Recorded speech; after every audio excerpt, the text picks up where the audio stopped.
Hi, and welcome back to this edition of PMAT Live. Today I'm going to be showing you how to torte, fill, and frost a cake. Specifically today we're using a Genoise because I was in a Genoise mood, but honestly the technique is almost identical, regular American style butter cake or European style egg foam cake.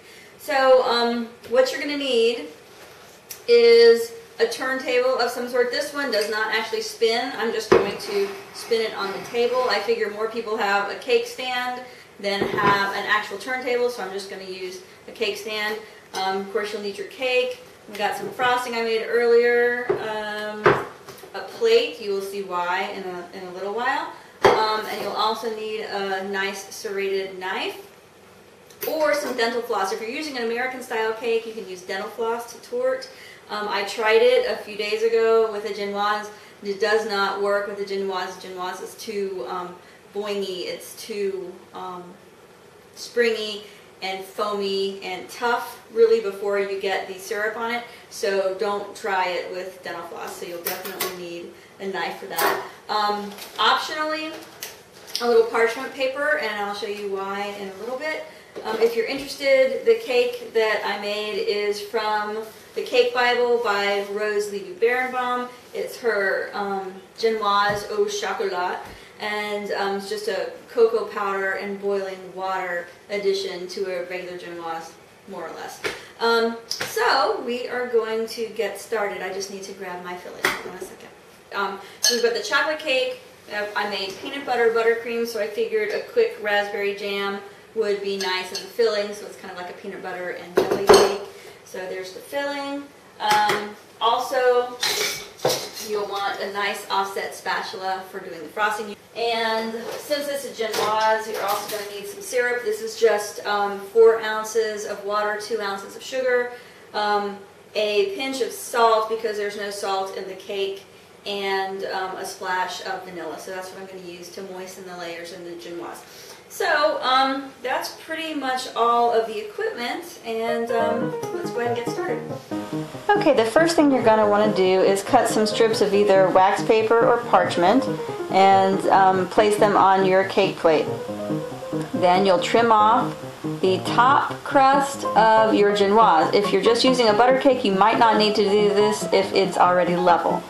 Then flip it over and trim off the bottom crust of your Genoise. Again, with the butter cake, this will not be necessary, but with a Genoise, it is. Use a serrated knife to score all around the center of your cake, and then keep going around as you saw all the way through the cake. It'll take a few passes to get all the way through. After that, put a little dab of your frosting in the center of your cake plate or your cake circle in order to hold the cake in place. And then you'll just take the layer and place it right in the center of your cake plate or turntable.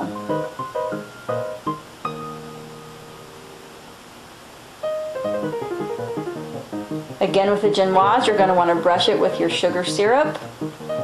This is 4 ounces water, 2 ounces sugar, salt, and some vanilla.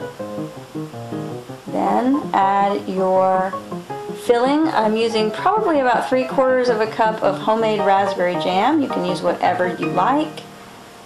And then spread it out to within about 1/4 of an inch of the edge of your cake.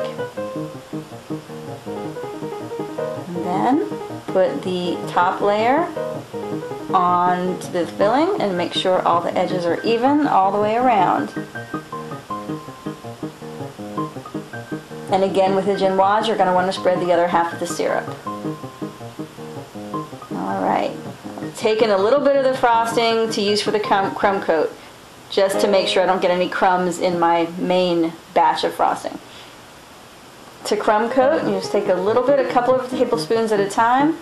Hold your spatula parallel to the side of the cake, perpendicular to the cake plate, and turning, spread a thin layer. You don't even move the spatula so much as you rotate the cake plate.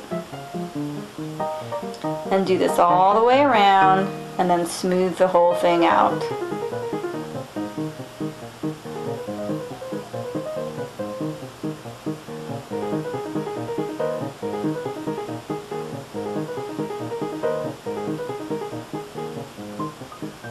just to make sure everything looks wonderful and smooth, go all the way around in one go. If you have any icing sticking up, just pull it in with your spatula. Take about 1/4 cup or so of frosting and spread it along the top. Clean up your edges and refrigerate for about 15 minutes to set up the crumb coat. Alright, now for your finish coat, you can go back, it's exactly the same steps, you're just going to do a little bit thicker layer. Just lay on the sides, you have about 1/4 inch or so of frosting. Just do it in small arcs all the way around, and then smooth out the sides in one go round.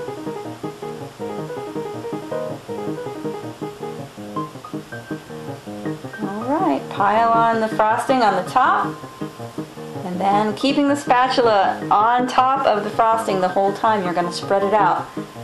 If you lift your spatula straight away, you're going to end up pulling off perhaps some of your cake. So always slide your spatula off to the side as opposed to lifting straight up.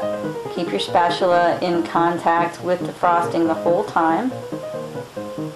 And just sort of finesse it around, letting it extend over the sides of the cake a little bit because you'll clean this up later. Once your frosting looks pretty good and smooth on the top, you're going to go back around the sides like we've done a couple times already. Clean off the excess frosting. And as you clean up your sides, and then anything that's sticking up, you'll just grab with the edge of your spatula and pull into the center of the cake, and you'll do that all the way around. And that pretty much takes care of it. You might need to do a little bit of extra smoothing, make a little decorative something on the top if you want to, and pull out your parchment or your wax paper, and you'll have a relatively clean plate. You might still need to clean up a little bit, but for the most part it's going to look really good. And there you have it. The last thing you'll need to do is just smooth out, and if you have a piping bag and you pipe a decorative border down there, you won't even have to do this step at all. Voila, iced cake.